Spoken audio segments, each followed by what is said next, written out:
United States had a meeting with China in Anchorage, Alaska, as of recent. Now, anyone who knows anything about geopolitics would understand that the United States and China is actually in a Cold War status.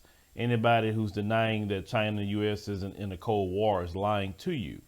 Well, at a meeting, you know, the world has paid attention to everything that has happened in the United States. The United States no longer can go around wagging its finger at other countries, telling them what they're doing wrong, when other countries are literally looking into the utter failure of many policies in this country, definitely the racism, white supremacy that's in this country. But I want you to pay attention to a video that's not being promoted all over the place. You know, we continue to have videos of the same people over and over and over and over and over pushing an Asian person. But I want you to hear who the Chinese government cites as human rights issues that the United States is being a part of violating. Let's go ahead and roll that clip. Also discuss our deep concerns with actions by China, including in Xinjiang, Hong Kong, Taiwan, cyber attacks on the United States, economic coercion toward our allies. Each of these actions threaten the rules-based order that maintains global stability. That's why they're not merely internal matters, and why we feel an obligation to raise these issues here today. China is firmly opposed to U.S. interference in China's internal affairs. We have expressed our staunch opposition to such interference, and we will take firm actions in response. On human rights, we hope that the United States will do better on human rights.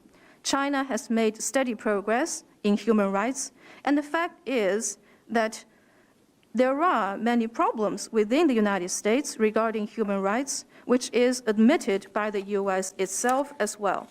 The United States has also said that countries can't rely on force in today's world to resolve the challenges we face. And it is a failure to use various means to topple the so-called authoritarian states. And the challenges facing the United States in human rights are deep-seated. They did not just emerge over the past 4 years, such as Black Lives Matter. It did not come up only recently.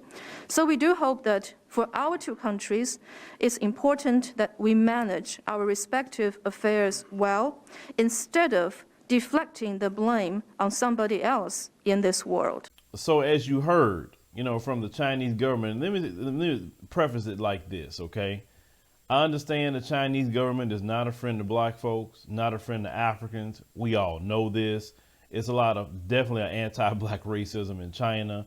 I'm not saying, yay, China's on our side, because I have to explain that, because some people, unfortunately, don't understand the bigger picture. And it's sad that some people don't understand the bigger picture.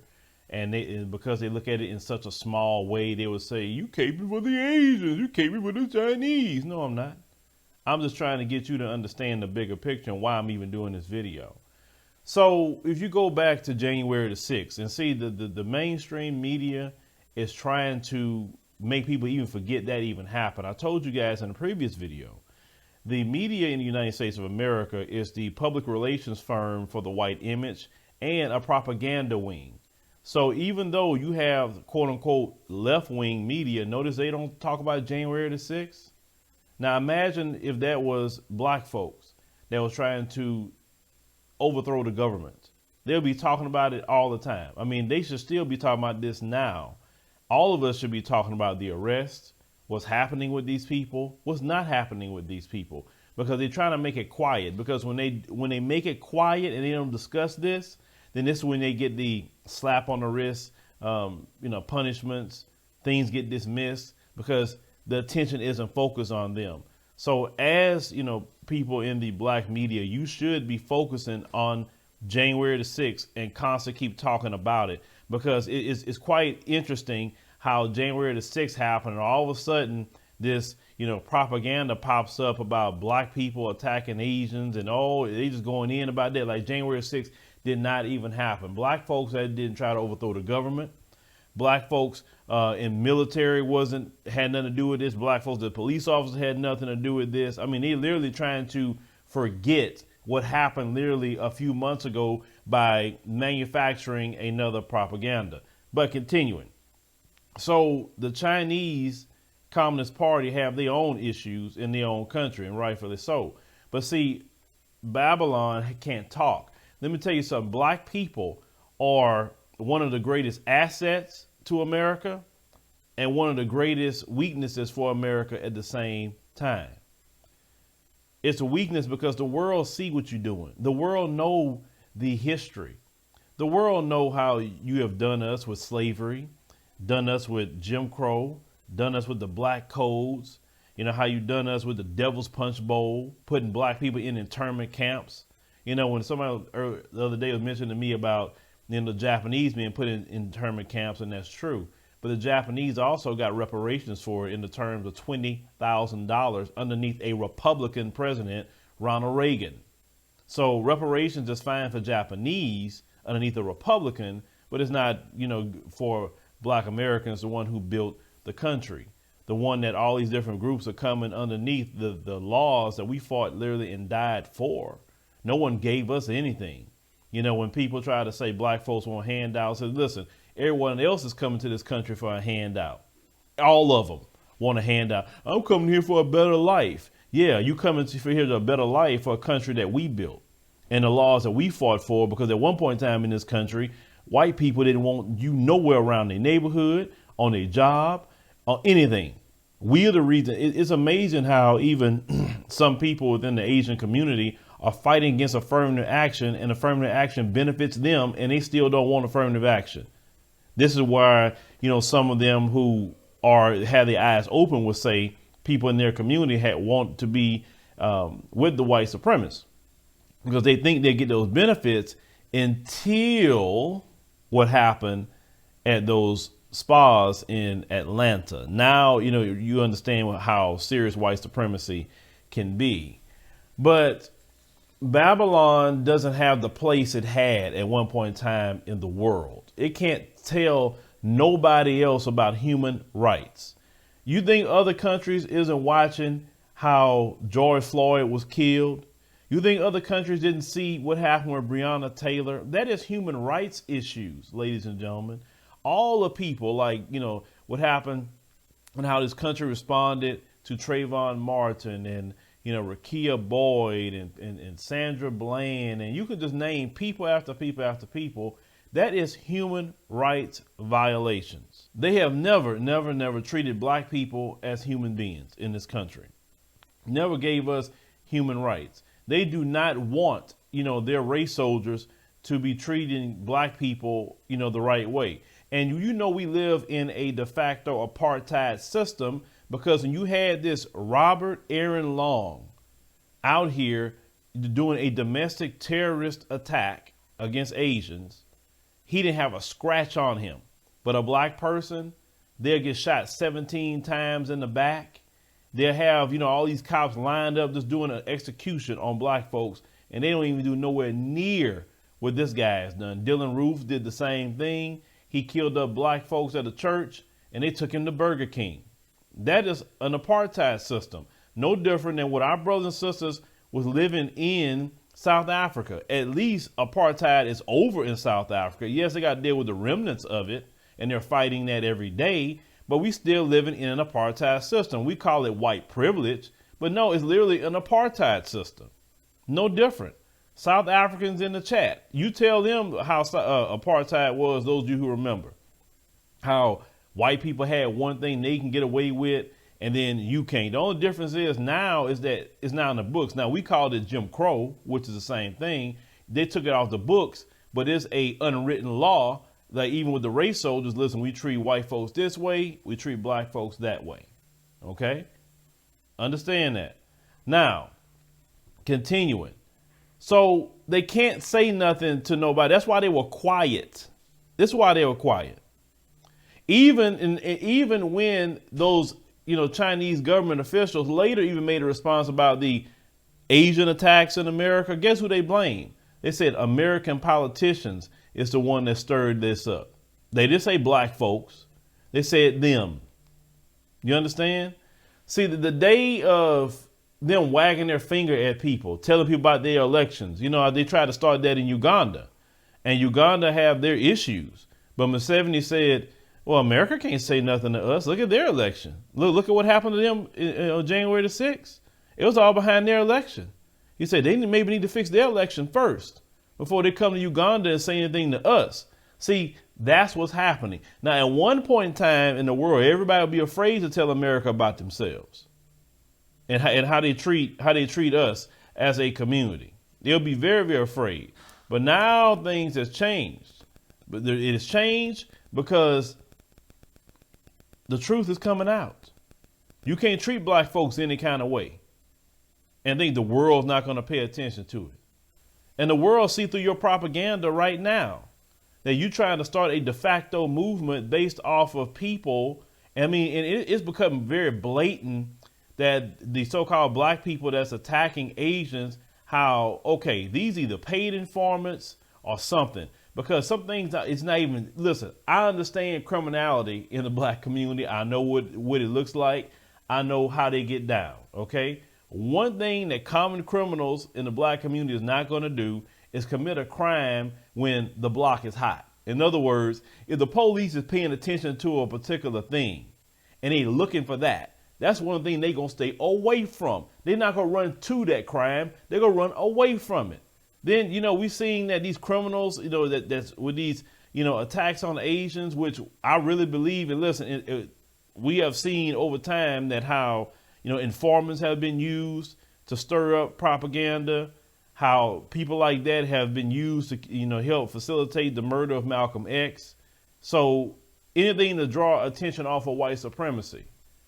You hitting an Asian and you gonna be on camera with a fedora looking hat, a big old bright pink sweater, the recent one I just posted to Twitter, and where the camera's at. Most criminals are not trying to commit a crime where cameras are in 4K.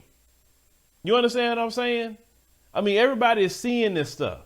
So, and they use other groups, even Asians, for their nefarious purposes, so they can maintain white supremacy. But what I'm saying is, everybody see you now. Everybody see how you treating black people. Everybody see it. And see, and I want to say bravo to all you brothers and sisters in the black media, because it wouldn't be for you banging that drum and letting people know that you're going to expose this stuff. The Chinese government couldn't even say anything. Oh, you talking about Black Lives Matter or whatever. Now, I saw the right wing, like Tucker Carlson, was trying to flip it another way. But no, at the end of the day, it's an indictment on the country. You can't say you're the beacon of human rights and you're doing what you're doing to black people. Do you know that the United States, among other European countries, and I say European for a reason, they don't want to be a part of the International Criminal Court.